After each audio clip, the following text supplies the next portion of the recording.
We're moving into the next match of the day, though. It is conference play-ins here for Collegiate Starleague action for Rocket League, and Central Michigan and Michigan Tech are our second series of the day.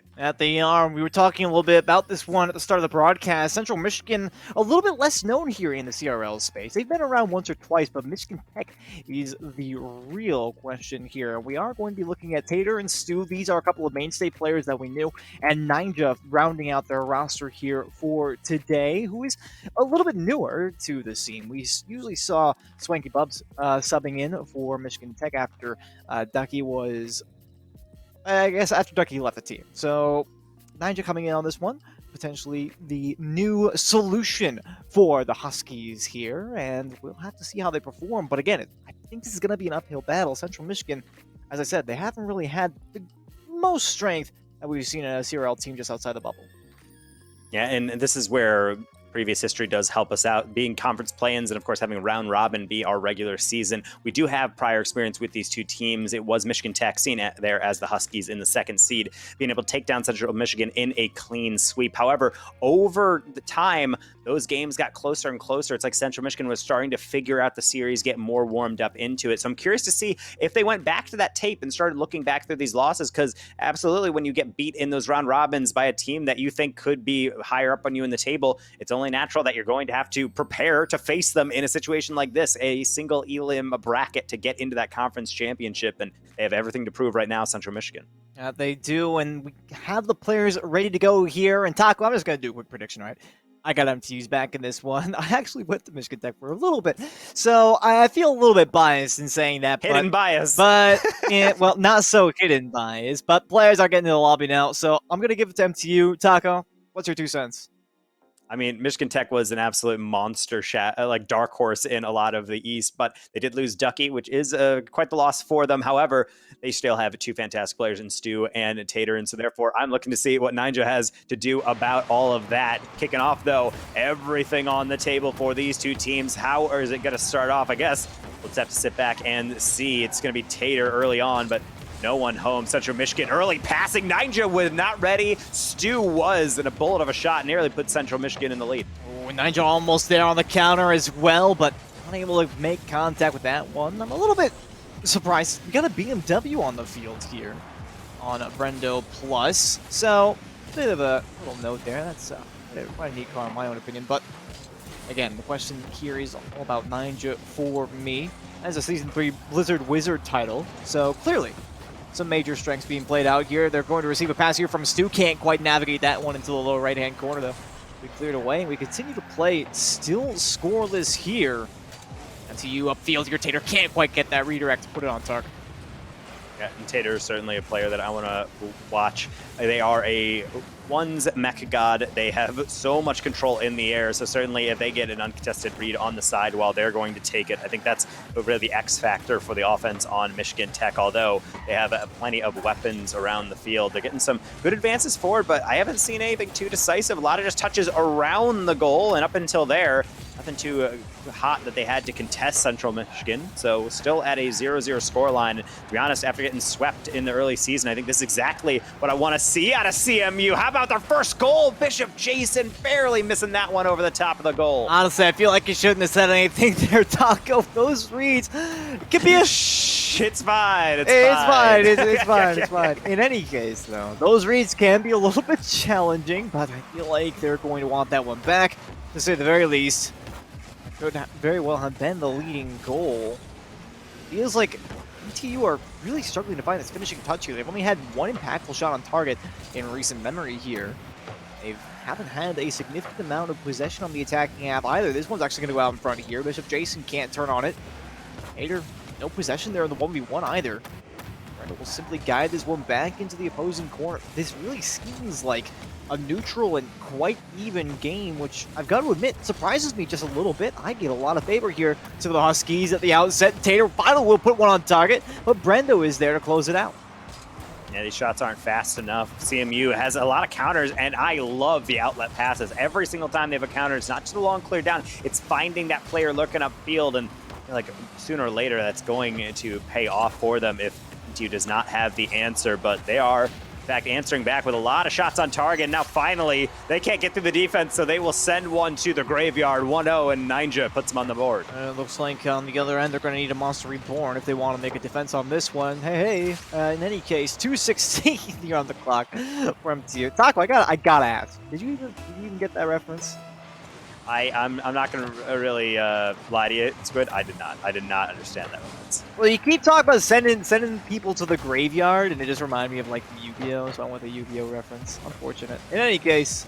Oh wait, I watched a lot of you. You know what? I'll rewatch that entire series just to get that reference. So I mean, Monster Reborn is like one of the most common cards in Yu-Gi-Oh, I think. I'm pretty sure it's banned competitively. I don't know. Probably is. I summon Pot of Greed to allow me to draw 3 additional cards. What esport are we casting again? Oh, right. Bishop Jason back into the corner, and we will see them be able to regather some possession, but Stu and Ninja combining. Brendo plus that nice and shiny BMW Flexeter wealth and mechanical ability. And not until Tater, though, sends one downfield, but Ninja wraps too much underneath it. And that's just going to be a slight lob out. Could have been 2-0. Tater tried to put it in 2-0, but that one only got hit off the crossbar. Ninja one more, and now all this pressure really starting to heat up for Michigan Tech. And it is, but they still can't get another one on target here. Stu off the ceiling. Zero boost, tries to find Tater. But no dice here, all the way downfield. Ninja left completely alone on this one. Ball back towards the mid. Tater is there first, though. Bishop Jason, a little bit of cold feet trying to close that gap there. Can't necessarily blame them too much for that one, though. It will cost them dearly. Final minute of gameplay. They still have yet to make an effective shot on target here in quite some time. You can really see the mindset right there from Brendo Plus. They had a whole field to go for, and that's on their teammates. Call it out. You have time, take it low, put it to the corner, but instead they just flip it into no one and down the field. It's just giving away possession, and that's normally the mindset of someone who's always in the back foot and they're always playing defense. They just want to get it out of their half. They need to be able to take that deep breath and bury these open shots. No one home for MTU, and you can't place it better than that. A slight bump here in the midfield is going to cause that problem. It's a little bit off screen here, but I believe there was some interference. Yeah, Bishop Jason with a bump on Ninja just before that camera swivels over to show him moments late to the net. That does tie things up. Hey, sometimes that's all you need is just that one spare goal all the way down the field. Unfortunately, they're going to need at least one more, either in regulation or in OT, but it's a step closer. Absolutely, and that's the thing that I always look for in these games is being able to just bear down on pressure. I think there's a lot of times where obviously you don't want to be always under the gun, but if you're able to keep it close, then that's all that matters. You just need one goal. I don't care how ugly a victory is in a game, it's still a game victory. So can they get to overtime, try to finish this one off in OT? They're giving themselves a chance. Nice little save, and it will hit the ground. The last second survival gets them to OTs. CMU, can you complete the comeback? That is the question. For Michigan Tech, though, this would be a very important game one, I think. If CMU takes this, who knows where it could go. Ninja quickly cut off there on the opening attack. By Bishop Jason now demolished on the field. Offensive turn to the side. I'm surprised that we're not seeing a very tenacious possession here from MTU. Now demo here. Bishop Jason onto the back wall. It's basically free, but nobody is close enough to make that play. And the too strong safety strategy does not pay off for them there. And Bishop Jason just trying to collect everything, but they'll hit it only into the near post. Ninja and Tater collecting each other, but Carbunas, nice cutout, and they're going to go straight for the boost steal. I like that move. Stu's going to have to buy a lot of time for their team, and will do that, and then some. A deflection down. Now Tater, open shot from a tough angle. No contact. Bishop Jason, that's a very deep hit. It's going to be just off target. Stu with a boomer back downfield. And we're starting to see a lot of long ball come in, interchanged with a lot of cutesy little 50s in the midfield from both squads. I'm not going to talk about the neutral play here on broadcast, or at least I know that I do. I'm a little bit shocked to see that having as much of that neutral play in this game we are. I wouldn't have expected this here out of Michigan Tech. I expected a lot more control, to be honest, but you can see the cutoffs are coming through here for Central Michigan. This one out towards the middle, and it looks a little bit hairy there for just a second. They do get it away. Again, we're returning to that neutral gameplay that I wasn't really anticipating to see so much of. Yeah, and I think right now I'm starting to see some aggression come through from both sides of the demos, and Still looking at overtime. We're still looking for that game number 1 victory. And to be honest, I think this is more than MTU bargained for. This was a team they put away pretty handily in the regular season, but like I was wondering, is this the same team they're faced off against? They seem more prepared and a lot more organized. MTU has to make sure they are organized on the back end. All these long balls not going to work forever. I think CMU is starting to warm up, get back to that passing, but still not finding that final dagger to put through. 2 minutes played and a lot of awkward touches in the midfield. He said that neutral game might just come down to that. Very well may. And oh, this looks like it might be it, Stu. No, can't find it on the opposite side. And Ninja tries for the continuation into the corner here. Will find Tater, but it looks like this is slowed way too far down. Should be an easy touch away, yeah, and it is for Bishop Jason. 2.5 minutes of overtime now played.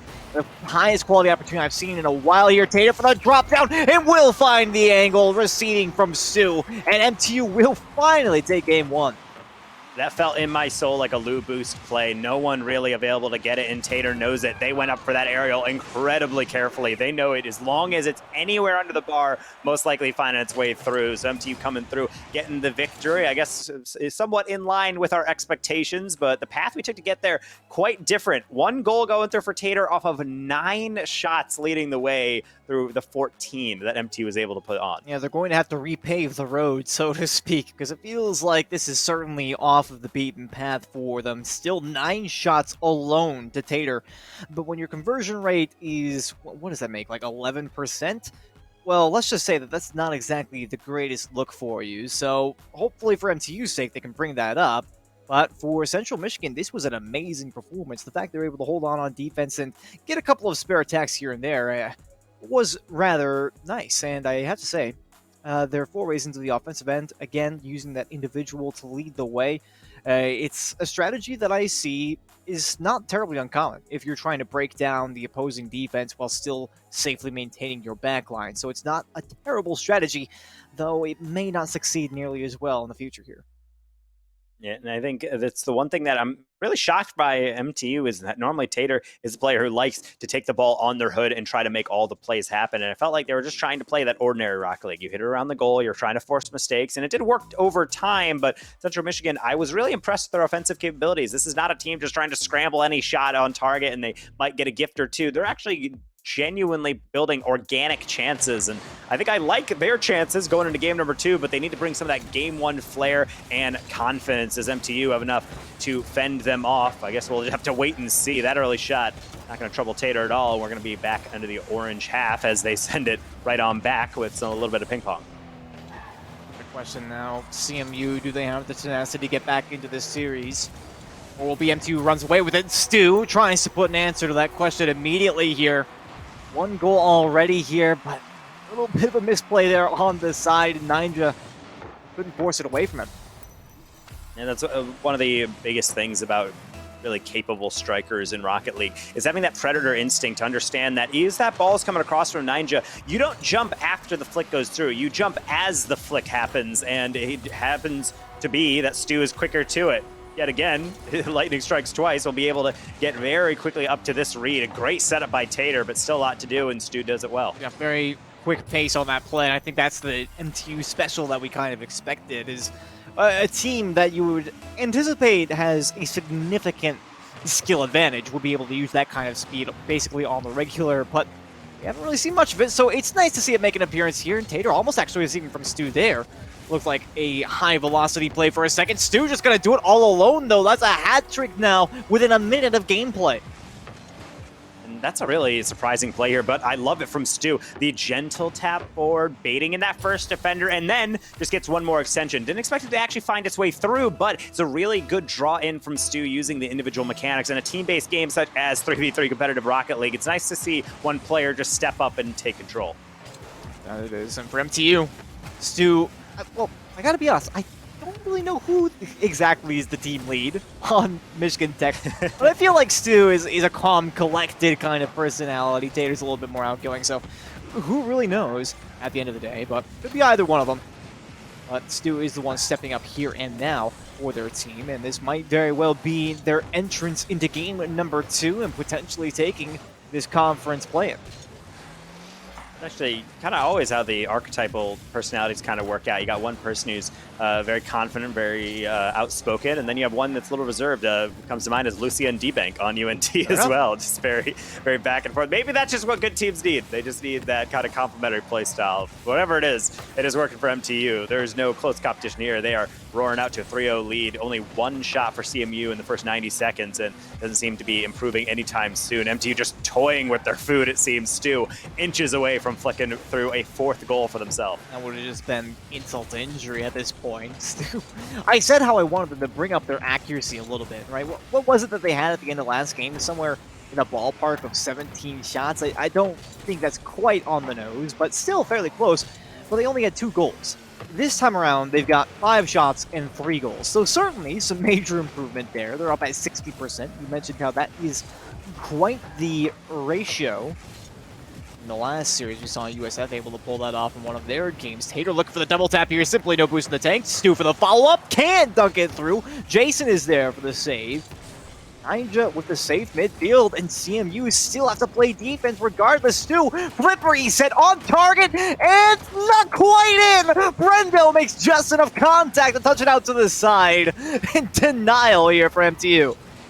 Squid, where are our manners? We're talking about all these 3 players in the field. We haven't even talked about the 4th man on the pitch, always the important member, and it will be able to save them enough that they get a counterattack. 1-0 on target. Brendo plus putting their team on the board. Oh, what a touchdown there from Bishop Jason, just on the tail end of their car, managing to get very slight contact, but enough where it drops it down, perfectly teeing it up for Brendo.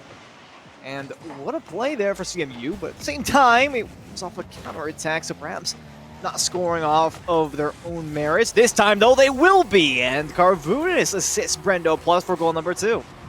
Can't get complacent on the backboard. Tater's catching it, thinking everything's going to be fine. Bishop Jason just muscles their way through, and Ninja has no idea what to do about that. They just dive at it, but Brendo Plus is too fast. They don't give that RNGenius title to anyone. They're prepared for all the chaos in front of the net, and they have their team right back in this game. I love... Man, every time you say something like that, it just...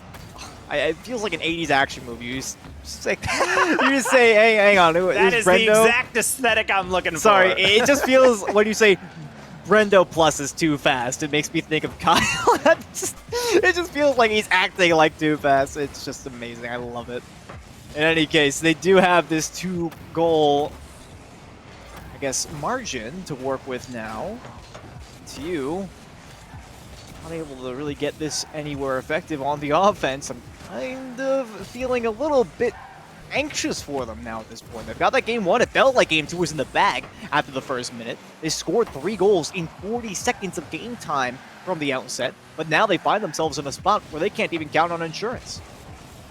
Yeah, and some bumps coming through from MTU are nice, but MTU is playing a very deep rotation. It's not necessarily a problem. The issue is that you're giving a lot of space for the other team to build an attack. Just like this, Brendo Plus, they've got a couple for their team going back into the air. That deflection gonna go straight to Carvunis. A drop down, a dangerous pass because Tater was there. Now trying something of their own, going for a double tap or maybe just a direct shot. Either way, that one's off target. Ninja to the back post, Carvunis over the goal, and Bishop Jason will get that clear. 45 seconds remaining. Central Michigan, you've come so far, but it doesn't matter unless he can bring it to OT.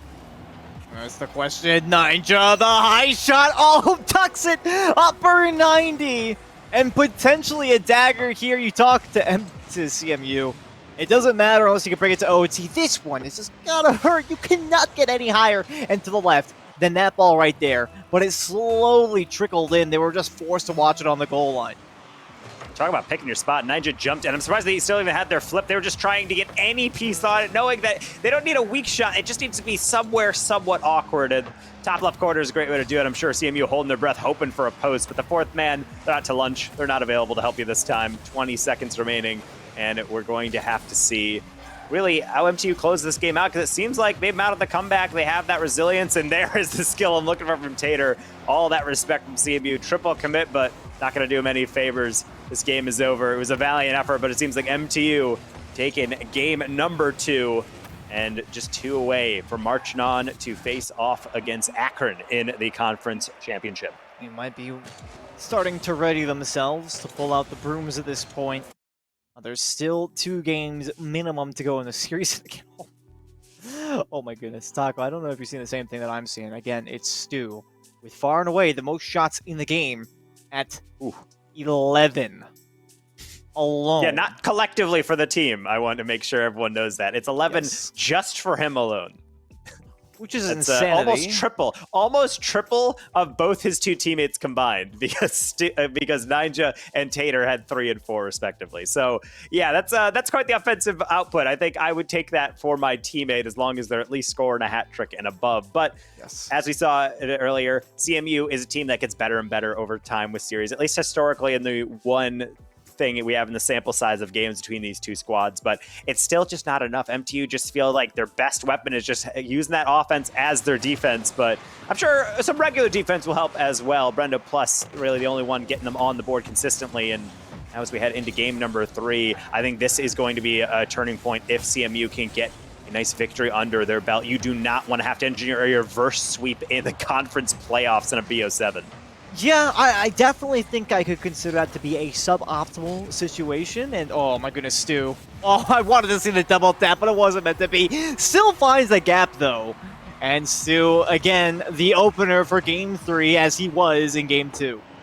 And this looks like an ordinary goal, but it's really difficult to be able to organize yourself just enough to be able to get that air roll, get the corner of your car on a ball that's bouncing straight down, and you just absolutely nail it into the top shelf. Goalie gets a piece of it, but honestly probably dented their car as its path into the goal. Good job by Stu continuing that offensive performance. I was saying Tater was the X factor, but right now it seems like any player can pop up, and that's exactly what you want to see if you are MTU. Yeah, Tater's the X factor, except for the fact that Stu now has an aggregate 21 shots between 3 games in this series. And we're only about a minute into game 3. So I think it's safe to say that Stu has probably been the primary offensive output here for MTU, and he'll go ahead and score again here. Tater is on the assist, but again, it is Stu with the finish. This is a suboptimal clear from Brendo. They're just trying to slow down a shot or maybe even get it to the corner, but they drove it, and it just lobs straight up. Good job on Tater to put it back in the mixer, and eventually that ball will fall in the net if it's not cleared. That is number 2 coming through within the first minute for MTU, and if this is going to be a turning point, they need to take advantage of mistakes too, making sure that one was not put away. A last-second save will keep the clean sheet. MTU will advance back out into the orange hat. It will, and it feels like we could say that basically every 2 seconds. Brendo, that should be a free shot. Nope, Ninja gets in front of it. Brendo tries for the bump, but can't find it. So Tater will guide MTU to safety here on the sideline with Ninja in support. Highest quality opportunity we've seen out of CMU this game, and now on the other end. Oh, Stu, please, you can't do it to him like that. He was going for a little bit of disrespect there on a couple of cuts. But we'll get away unscathed here. I would love to see more offense here from CMU, but I gotta be honest, you need to make sure you've got your backline secured. It feels so tall of a task at this point that I'm not sure if they're going to be able to manage it in any reasonable capacity here, Taco. Yeah, and right now it's just so brutal and oppressive. Tater so quick to this, jumping right as this ball goes through from Stu. Great communication, and those two will be able to pretty much just combine with each other to get goal number 3. And I was saying this is going to be a turning point game. It seems like there are no turns. We're straight ahead. It's MTU looking to make this a 3-0 series. They are, and I gotta be honest, who am I to disagree with the synopsis that MTU was going to turn this into a 3-0? I think that they've got this one relatively under control. Carvunas with a demo here on the back end. That could complicate things, but relatively under control here. Ninja, nice clear off the backboard. Nothing out of the ordinary here. The long bomb downfield. Stu for the finish. Double tap, maybe. Not quite there, but still will get credit anyways, as he always does, somehow off of the Axel own goal here. But at this point, if you're CMU, you're getting desperate to try and stop this one.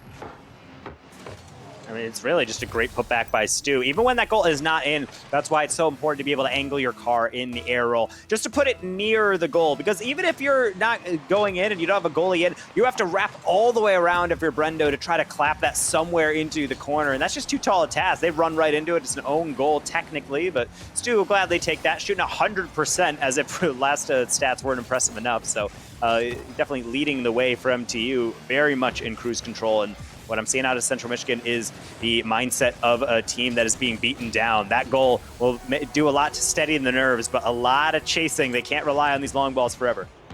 Well, I gotta be honest, Taco, I feel like there's not much that they can rely on. So, in all honesty, I feel that for CMU, they're just going to take what they can get. And if they can make the counterattacks work, they're going to make their best effort to do so. I simply think that they might have to admit they're a bit outmatched in some ways. And experimenting is going to be their best way to figure out what will work at this point. Gator all the way back down the line here. Brendo can't quite make it. And now 5-1 here in favor of MTU. Again, not too many surprises here, but it does make you wonder if there's anything that CMU can do to stem the bleeding here. I really feel like these games are these situations where the teams are not necessarily a massive cavern between, or really like this massive hole between them, and saying, hey, this is a gulf of skill that there's just no chance for CMU. I think it's just MTU executing better. Of course, as I say that, they just kind of lob one straight up, but that stuff is an anomaly. It's not the ordinary stuff. It comes from a good shot off the infield pass, and that's what I want to see from CMU. I feel like MTU is just doing a good job of getting quickly to the ball. I don't see any plays that are blowing me away. They're just brutally efficient, and honestly, simple Rocket League sometimes is the best way to do it. No infield passes, just chase them down quickly, making sure you're back on defense, and until Central Michigan can be able to consolidate that back line and be able to continue to get back to that infield passing strategy, it's very hard to see them have a road back into this series as Tater gets a flip reset into the air dribble. I mean, screw all I'm saying. Just look at this goal. Yeah, and I think more impressively, Tater somehow gets credited with a pool shot for hitting Bishop Jason just before Bishop Jason made contact with the ball. So one of the rarest stats that you could possibly see in competitive Rocket League, the pool shot. And you just saw it here on your screens. I also may have heard. So, random short story. I live with Bumney, who heads up some Rocket League stuff in the community. He is a recent MTU grad, and I think he may have been just yelling at me through the wall about something along the lines of "Go MTU." So I'm glad that somebody's happy, at the very least. But CMU certainly aren't. They're putting their best foot forward here. I think that's safe to say with goal number 3.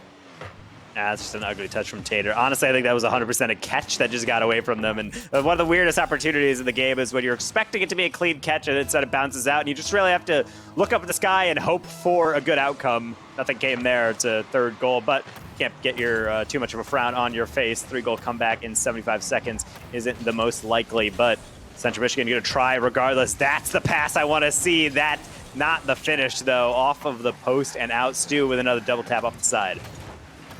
I love how you have to say that. Stu with another double tap off the side. I mean, that's just become the He's a menace with those. He's just yeah, everywhere with them. Yeah, that's the thing. You talk about Tater being a solo tank in the air, but you gotta admit, Stu has been putting on quite the showcase here today. Oh, my goodness. And they're all just stat patterns. Never mind. Look at Wow. the respect from Stu. Oh, Doesn't want to put another one in. Honestly, out of the selfishness. I gotta be honest. Stu, clearly, selfless. Clearly the worst right player there on the field, Stu. I don't know. Clearly, there's just no denying it. He's just absolutely awful. I mean, watch this possession here on the sidewall instantly gets challenged. I mean, what was he even think was going to happen there? Regardless of the fact that it went directly to Nija and then turned into a pass up to Tater. I mean, it clearly was the worst play, but MTU, in all reality, oh, Brendo almost with a cheeky redirect there, but the fourth defender plays on both sides of the field, unfortunately. The final seconds will begin to tick away with nary a hope here for Central Michigan. Game 3 will go the way of MTU, unless they can score 2 goals in 1 second, which technically, you know, would be possible in Rocket League, but you would have to make it some pinch. Goonies never say die, Squid. However, CMU's mascot is not the Goonies, so I think they have to say die. It's a 2-goal lead. Not going to happen. This kickoff coming through, and it will bounce straight down. Michigan Tech moving on to match point. And to be honest, if those shots are on target throughout that game, we legitimately could have seen a tie game from Central Michigan. They were getting a lot of space in the midfield, but unfortunately, that slow start always what ends up sinking teams. I feel like I've seen this game in 1,000 different iterations, just with different teams in. One team is really carrying the load, and then they kind of back off. They play a little complacent. The other team starts getting in, and the other team in the lead starts saying, okay, we should probably pick it up, but then it's too late. The momentum is swung, and then it's at the point where basically what point is that momentum swing? Is it halftime? And it seems like with Central Michigan, it was with a minute remaining, they started playing really well. That's just not enough time. Keep yourself in the game, play solid defense. If your passing is as good as it is throughout the rest of these games, that goal will come, but you need to make sure that Michigan Tech isn't just dominating you in the air. Yes, and I'm in complete agreement, I think, which is to say that I would love to see a comeback here for CMU.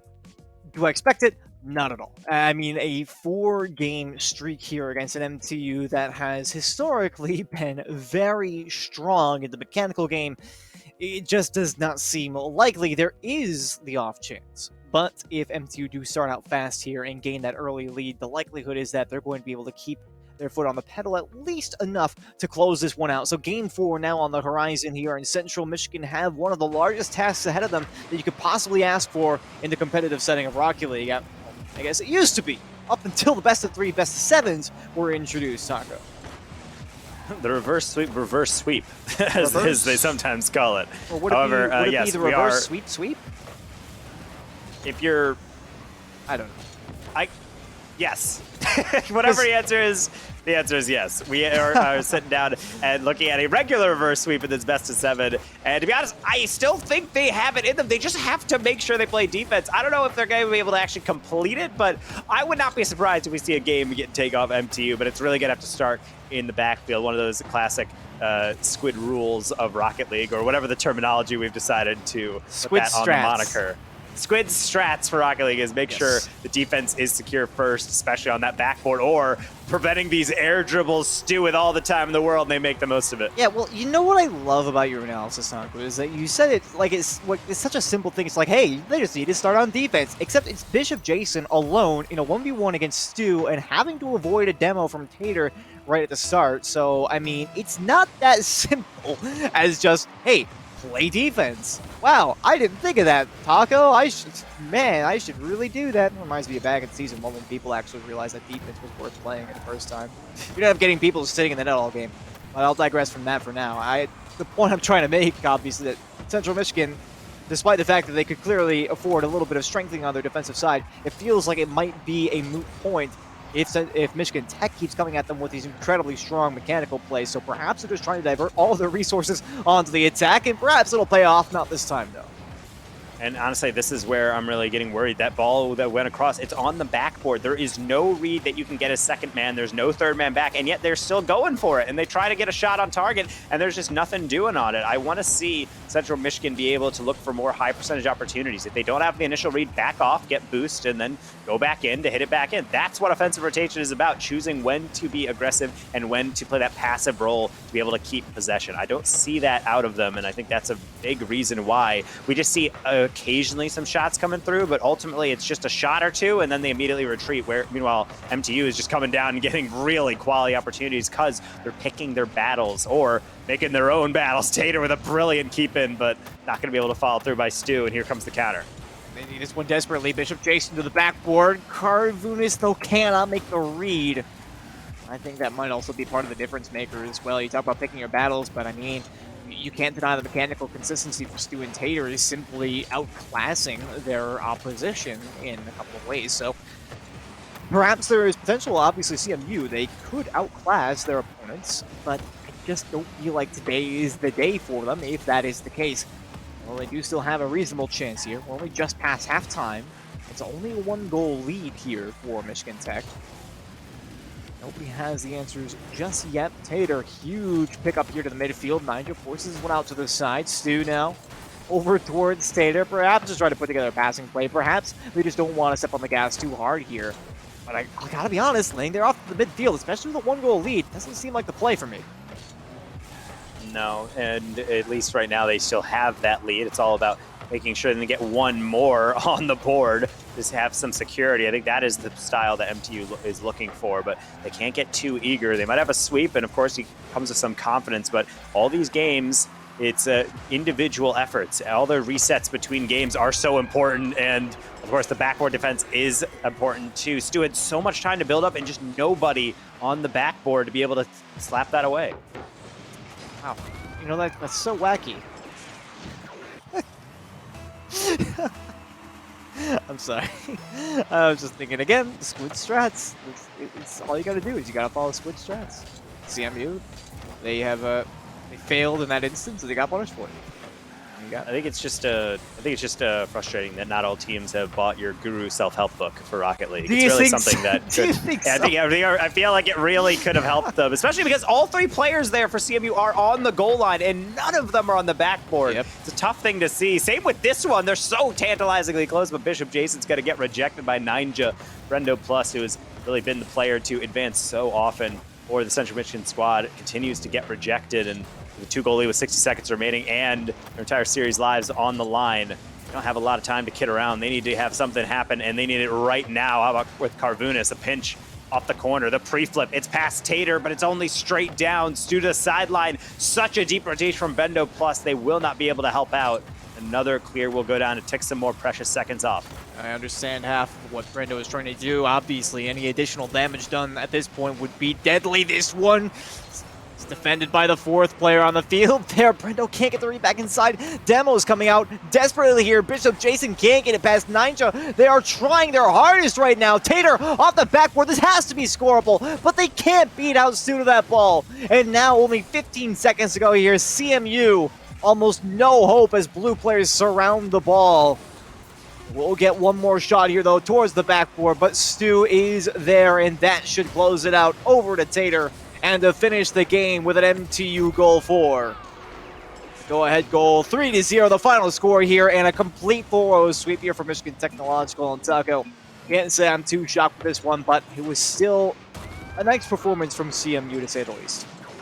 At times, there are moments as a caster where you have to be optimistic. You have to build some narrative, some hope into the storyline. And I, of course, do that in some series, but I genuinely thought there was an opportunity at times for Central Michigan. It seems like there's these moments where it seems like they're clicking, they're rotating through, but then I see some doubles come through, and I'm like, okay, maybe cut that out. And then I see them on the backboard. I'm like, maybe that should also be cut out. And just over time, there's too many things there. It's going to collapse, and there's just an avalanche of offense eventually from MTU getting their victories. The game's got smaller in margin, but ultimately I think the flow of the game was still always in the Blues direction, and they're going to get that clean sweep. And it's a nice statement to have, especially because winner of this one moving on to face Akron, the old men on the mountain, so to speak, for historically a lot of the Eastern Conference. Yeah, well, you say that, but they did just get booted off recently.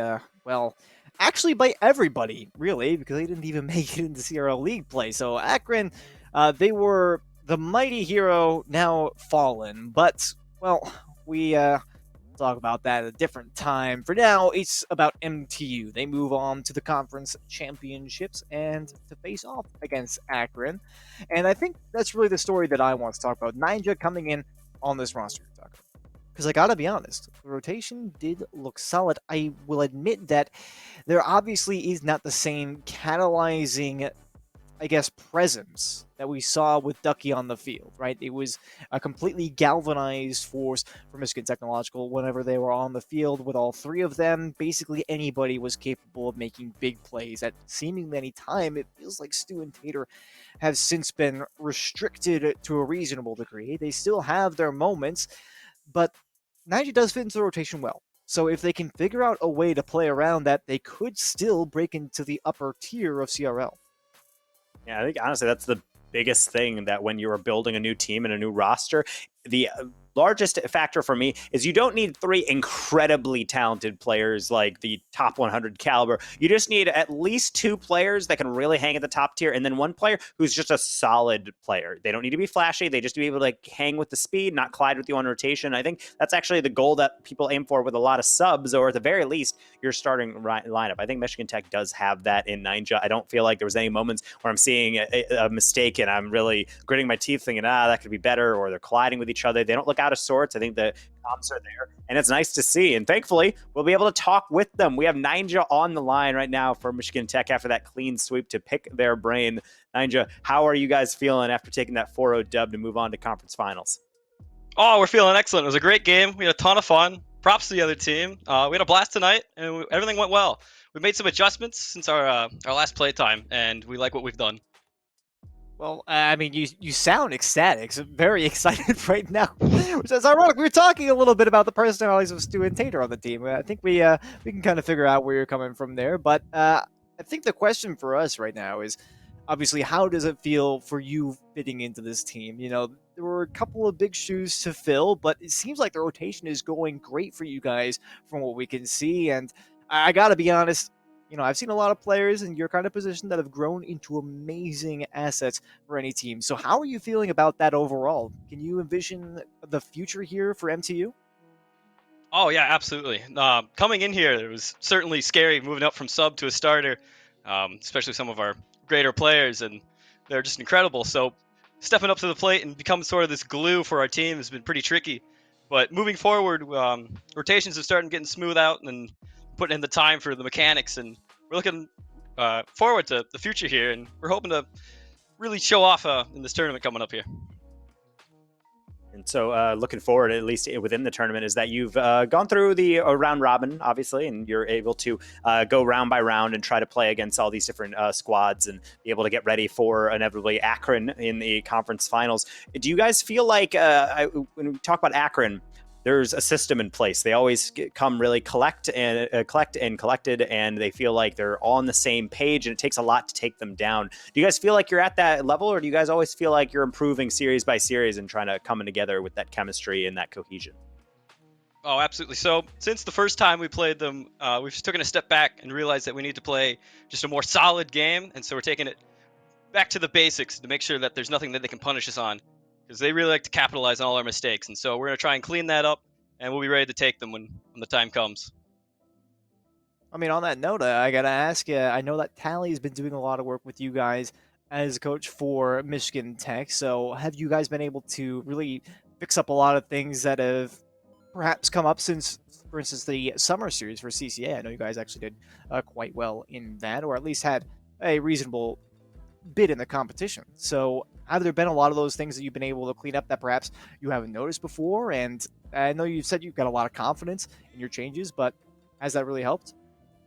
Oh, absolutely. Tally's been just incredible for me personally, coming from onto this team at the GC1 level and shooting up to GC3 in a relatively short time in the Rocket League scene, which has been just incredible under her guidance. So she's definitely going to help us get a lot further than we ever thought we could ever before. It seems like you guys are confident. And obviously, you have to be ecstatic. 4-0 going into the semifinals is a great thing. It's always kind of weird to have a huge, drawn-out series and then have to slug on to the next one against a tougher opponent, quote unquote. So you guys doing well. I'm glad to have sit down with you. We're going to let you get back to your evening, but do you have any shout-outs you want to give to anyone before we let you go? Oh, absolutely. Thank you for having me. I'd like to shout out to my family and my little brother Luke, and all to my team. They've been wonderful. It's been just a great joy, great journey. All right, Nadja, have a fantastic night. Congrats again, and we'll see you in the future. Thank you.